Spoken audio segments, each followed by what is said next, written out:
Hello, so what I want to do now is to actually explain once again how you do the hedging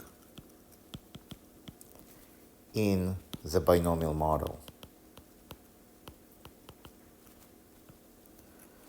So the idea for that is very, very simple. So if you have your asset tree, say we have an asset tree like that,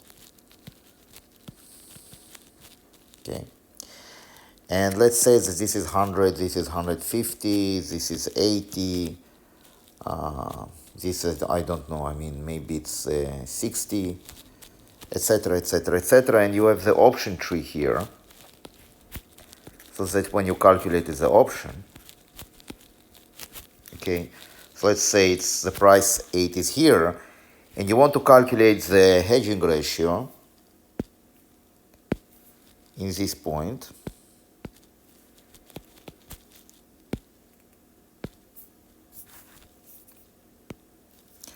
You want to calculate the hedging ratio in this point.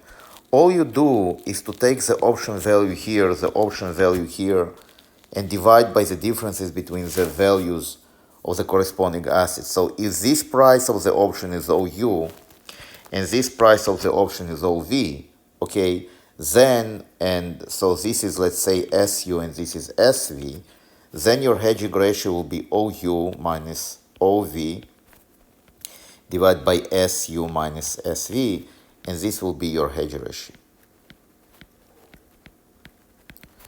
So it's a very simple calculation. So as an example, let's say we have 150 here and 80, and here you calculated the option value to be 6, and here you calculated the option value to be 4, then your hedging value will be 6 minus 4 divided by 150 divided by 80, whatever it is. It's going to be 2 divided by 70, so it's 1 over 35.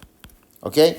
Now, the interesting thing that you can also calculate the hedging ratio at each point on the tree. So, for example, if you want the hedging ratio here, okay, you will use this and you will use this as for the asset tree, and you will use the value option here and the value of option. So if we have something like that, okay, and the value of the option here, and the value of the option here, and you will just do the same calculation. But you don't need it to do for the project. For the project, all you do is just to do this formula like I did here. So first you generate the tree. Once you generate the tree, then you actually do the calculation, just like I did here. Okay, now one thing that I want to actually emphasize, that if you have your tree, this is your asset tree. Okay,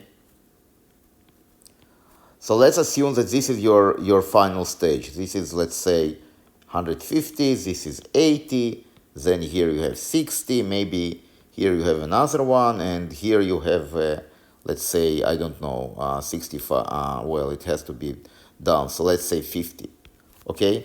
Now, when you have the option, when you create the option tree, you first create the payoff at the end.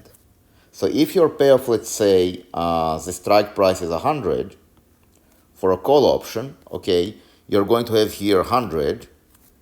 Let's say this is 80. Here you're going to get 0, 0, and 0 if this is a put option with 100, okay? So then the payoff here will be 0, here will be 20, 40, and 50, right? This is for the put, this is for the call.